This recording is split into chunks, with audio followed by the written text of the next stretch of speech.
I teach sociology at the Cooper's Company in Coburn School. So some of you considering picking sociology as one of your A levels, I believe it's a great A level to pick, especially the current climate that we're facing. It really shows the relevance of sociology to our everyday life and how it's impacted all of us, all the different issues that we're looking at society today. For example, the COVID-19 pandemic, to what's happening in America, to the situation that you are facing now in terms of your A levels, everything that you can think of, there's a connection to sociology. It shows how relevant the subject is. Now, part of the taster session, I thought, what could I show the students, or what could we do with the taster session? I thought to myself, this is a 2-year course, and there's certain themes that run across sociology from the first year to the second year. Every single topic that you'll study that has core themes that are very much in common. So I thought I'd do the sociology taster session on those core themes. Okay. So the core themes we have, we're not going to be able to do all of them, but physically, if you were at school, we would have only done a few of them.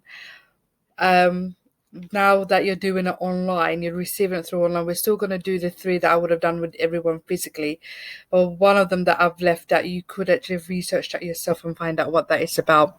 So there's 4 core themes that run across every single unit that you will study in sociology. They're themes.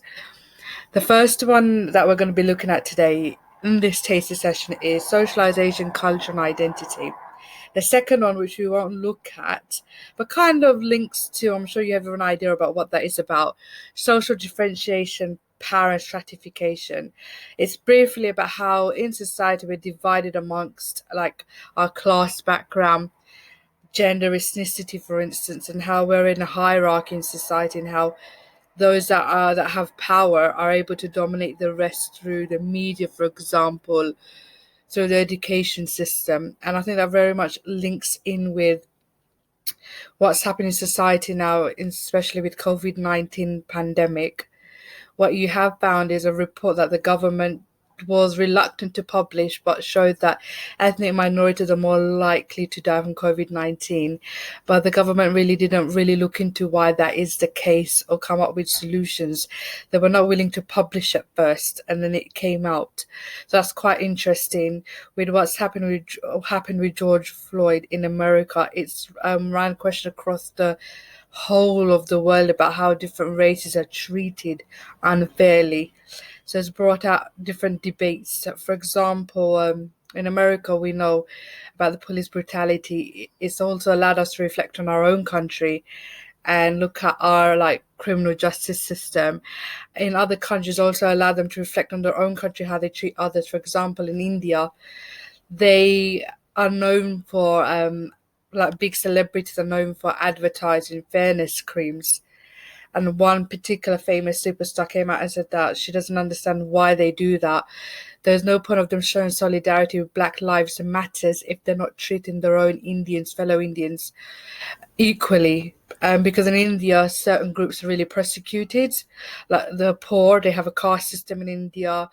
The fact that celebrities endorse fairness creams, to the way they prosecute Muslims are a big part of India, not just Hindus, so the way they persecute Muslims. So it's just interesting to see how this example, in this case in America, is allowing others to reflect on their own actions and action of their country. So that's what social differentiation, power and stratification is. But we are not going to explore that in this PowerPoint much, but I've just given you an example of it. Okay. One good thing to do is, though we're not there physically doing this taster session, you have the opportunity to research a lot of things that you'll see in this PowerPoint on the internet and write notes around it, or create like collect evidence or newspaper articles for. Okay. The third theme that runs across sociology is that students must understand theories. And theories are a way of explaining how society operates, and there's different types of theories, okay, that we're going to look at. And lastly, we're going to look at in this session is globalization, and the impact that globalization has on us and the rest of us in society. Okay? So starting off with core theme one, it's called socialization. You might have heard of the word before. You might have a general understanding of the word. And there's two types of socialization. The first one is that takes place in childhood, and it takes place in the family, the values that your parents teach you. And secondly, socialization takes place in school. So what you are taught in school, what's reinforced in school that allows you to then enter the adult world. And I was trying to think about what the concept of values means. You can look this up in the internet. And I really think that since you're doing this through your laptop and you're doing this at home, you have the perfect opportunity to research words that you don't understand. So you can look up what values it means, and then you can write this down. And after you've done that, what you could do is write down what your personal values are. Okay. Thirdly, what are the values of our school, like Coopers, if you're from Coopers, or if you're from a different school, different school, what was the values of your school that you went to, and how did your school put those values into action? Okay, how do they put their values into action? In this box here, yellow box, you just have a definition of what socialization is. Socialization is a way in which culture is passed on from generation to generation. Now, we have our British culture. A lot of people have different ideas about what the British culture stands for, but there's certain things that we all agree on what British culture would stand for, and we know that those values, what Britishness stands for, are transmitted through our family and then reinforced in school, reinforced in the workplace. Okay, so the third thing it says here is society's values are internalized by socialization so that they become a part of your way of thinking. So an example of British values I think of is that they are welcoming to individuals from different parts of the world there, especially because I'm born and bred in London. So I'm thinking from that point of view that they respect different cultures. So when you go to the airport, for instance, or you go to like certain secondary schools, they have a prayer room for people to come into one room from different religious backgrounds and pray. So I think they're very tolerant towards different cultures. I know some of you might disagree, you might be questioning that might not be the British value, but I'm just thinking from where I've been brought up. So London, so that's why I think of it as multicultural. Okay, so that's been transmitted through my family, for instance, learning to like respect my neighbours and invite my neighbours over from different cultures to taking part in different cultural events in school that reinforce the respect for one another. That's just an example that I could think of on top of my head. So what you could do for this page is really look at the definition of value if you don't know what that is. Think about what your own personal values are. You can write down 3 things, and then think about your school's values and how they transmit. They'll put that into action. A clue that I can give you is every school has their own ethos, or like a selling point, like a sentence that captures environment of the school. So that's what known as ethos or their values. How do they put that into action? Okay. What we're going to look at in the next few slides is that according to some sociologists, schools give off different values or teachers different values, and they reinforce those values in different ways. And some of these values are, which you then have to think of by reflecting on your own school experiences, are these. Okay. The first one is, so according to sociology, is education. That's one of the first topic area we're going to look at, is look at the education system. That's going to be really interesting because you're the first year where we are having to predict your grades. That's going to really play nicely with the topic education, because in the topic education, I make my students really reflect on their own school and their own experiences. So the first value, according to some sociologists, school teaches, is meritocracy. That is, everyone has a chance of succeeding regardless of their background. Okay. So you have to find evidence from your own experience of school of this. So find like a couple of evidence that you can think of. I don't want you to put down like one sentence answers. I want you to really reflect on your own experiences. I know it's kind of hard for you because your school academic year was finished early this year, but you have been like in the education system. So I want you to think about secondary education since you're 7. Okay, so when you're reflecting and coming up with examples, think of from examples from year 7 up to year 11. Some sociologists argue that the education system, schools are about maintaining the position of the middle class. So this is getting you to think about is what is it about the school system that comes off as middle class? What kind of values are they teaching that makes that middle class values? Okay. Other values, according to other sociologists, is that some argue that feminists here argue that schools reinforce patriarchy and male dominance. That's an interesting one, considering that some would argue that we don't have that as an issue anymore. But it'd be good to reflect and see if find ways in which male dominance does still take place in school. Competition. Okay, that's a key thing. Every school is competing with one another. Even within your own classroom, you're going to be competing with one another. Um, in terms of your GCSE grades with my current year 13s, they're obviously going to be competing in terms of calling each other up and finding out what results they got in August and whether the teacher predicted them rightly or not. Everybody's in competition with one another. In schools are in competition with one another. How do they put those values across? How do they teach you those values in school? Okay. And the last two is this one's very interesting. It says students create their own values. So sometimes schools might really try and integrate us into certain values, but some sociologists have found that some students are not up for what the school teaches us or integrating into the values that the school wants us to integrate into. They tend to create their own values. So you can find out or come up with examples of whether you were that student yourself that was not really integrated into school, or individuals or groups. How were their values different to the schools, and how did you know that the values that they were integrated into was their own values? So you can reflect on yourself or others that you know of without mentioning the names, obviously. Lastly, certain values that we are taught in school are global values. So values that you were taught in a British education system matches with the education system across the rest of the world. Okay, so you have to find evidence from your own experience of school and write these down. I will be expected to see what you come up with from the taster session in our first lesson in the academic year in September. So I don't want you to do this taster session. There's no evidence of it because everything that you do in this taster session would link into what you're going to be studying in sociology. Even if you then choose not to study it because it's just whatever reasons you may have, it's still handy to keep because sociology it links to everything that you do. Even if you think that you're not doing it, you're actually doing sociology one way or another. So it'd be something handy to keep. Okay, core theme 2 is looking at sociological theories.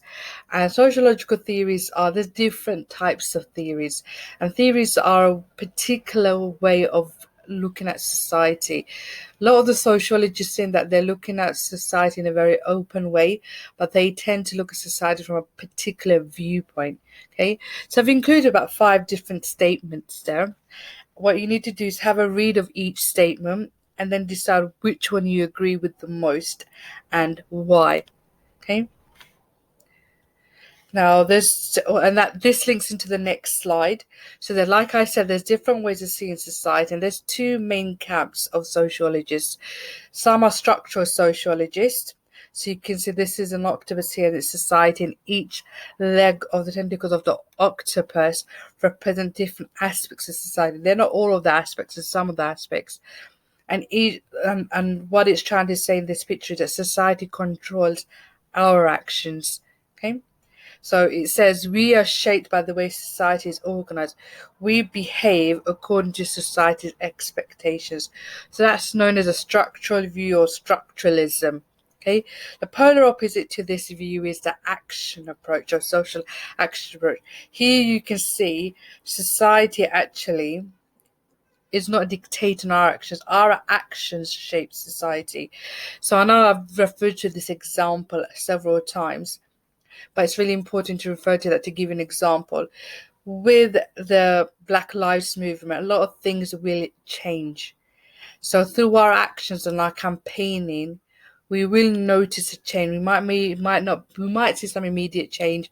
We might see some change in the future, but change will take place in the education system, for instance, the in movies, in the media, in the healthcare, and that's going to be because of our actions.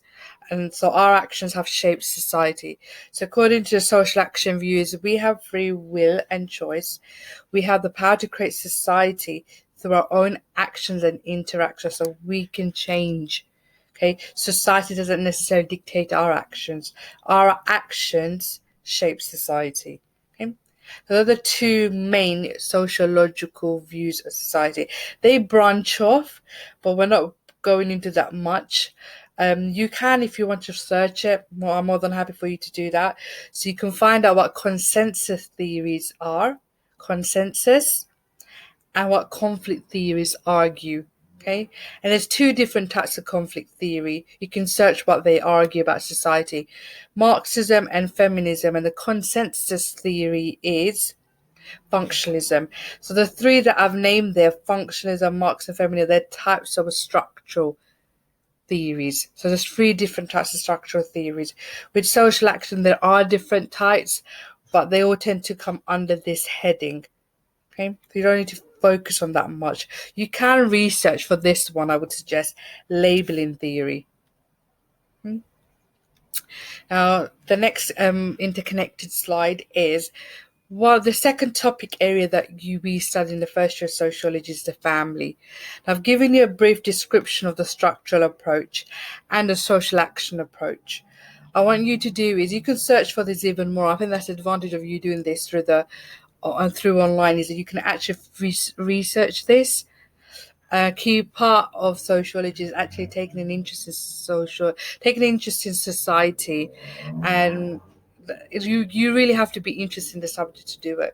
It's really hard if you're picking it up because you have no choice. No, actually make that conscious choice because you actually want to do it and there's interest in it. Because the most conception about this subject is easy. I can tell you, not because I teach it. Speak to any of my students, it's not easy. They assume it is. Okay, it's not easy. Firstly, you have to be passionate about and interested in understanding society, and you're interested in the different aspects of society: gender, class, race, media, education, the family. You're interested in what's happening in the UK and the world on a daily basis. You take interest in discussions and news. So you have to have an interest in the world if you want to do this subject. So back to this, it says, imagine if you wanted to study the family. Suggest three things that the structural approaches will be interested in studying and a social action approach will be interested in studying. Think about the description I gave you in the previous slide. That tells you about the way they view society. What would they study in relation to their family based on their view of society or the way they look at society?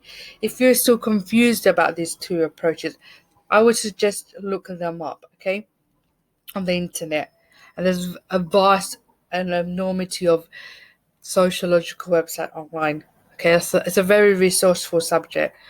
Then look at what evidence would you use to support each approach. What kind of evidence would they um, use when they're studying the family? What kind of things would they be interested in looking at when it comes to the family? So I'm getting you to apply sociology to our everyday life. Okay? So when you're looking at the family, think of the UK. Okay?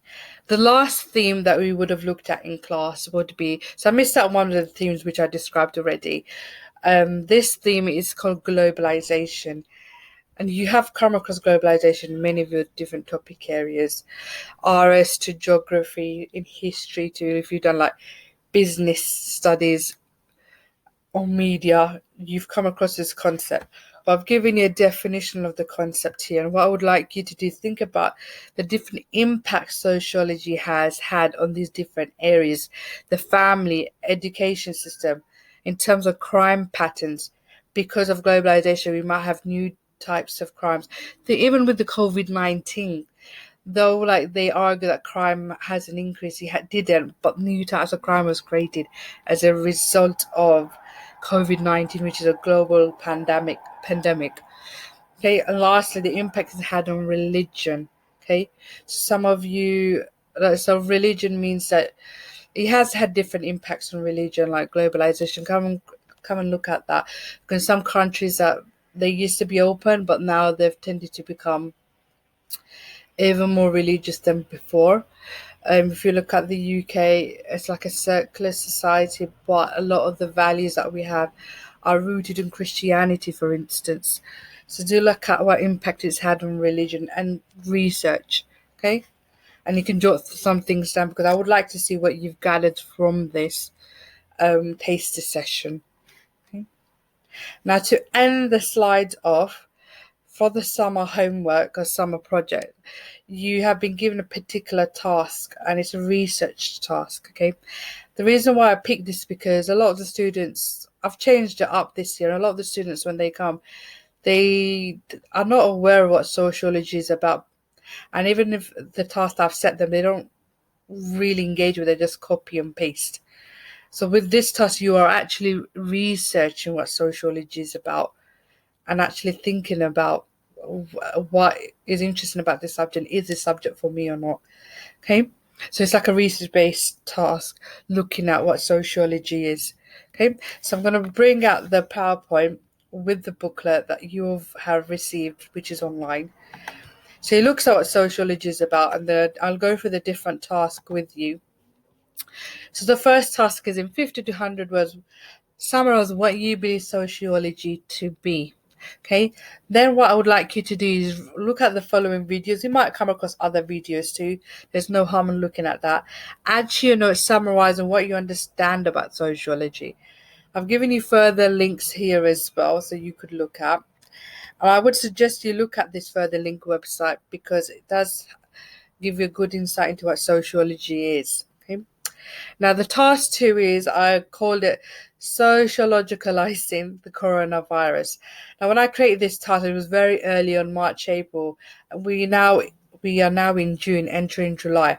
A lot has happened in relation to the pandemic. So I'm sure you are going to come across a lot more material than I provided links in this booklet or PowerPoint that shows you links to the impact of the pandemic sociologically. I'm sure you'll find other stuff that are interesting since what's happened in March and April. Okay, so what I put down is sociologicalizing the coronavirus. News in the coronavirus has focused mainly on the scientific and statistical elements of it. For example, calculating the number of deaths. You can hear the train in the background. Comparing the death rates to other country.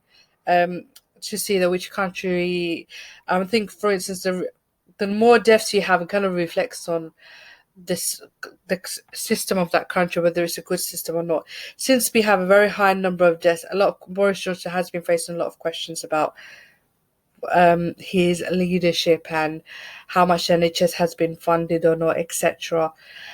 So comparing our death rates to other countries, to forecasting future patterns, even though the lockdown has a bit eased, there might be a hike. It will impact for the rest of our lives.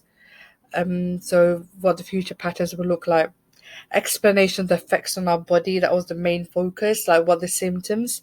But interestingly, they didn't really focus on, well, they did focus a bit on the impacts of society, especially businesses losing money, but not further than that. And what you notice is when they looked at the coronavirus, when they're looking at the coronavirus, they're mainly looking at how to stop the spread of the virus. We know the basic way to stop the spread, but they're researching that. So a lot of the information or the news around coronavirus has been very statistical, like mathematical based and science based. So some of you might be asking, or all of you might be asking, what could possibly be sociological about the coronavirus? And I believe it's very sociological. I noticed that very instantly the minute the coronavirus started and the impact that it was having, especially on yourselves with your predicted grade. That's the first impact on the education system.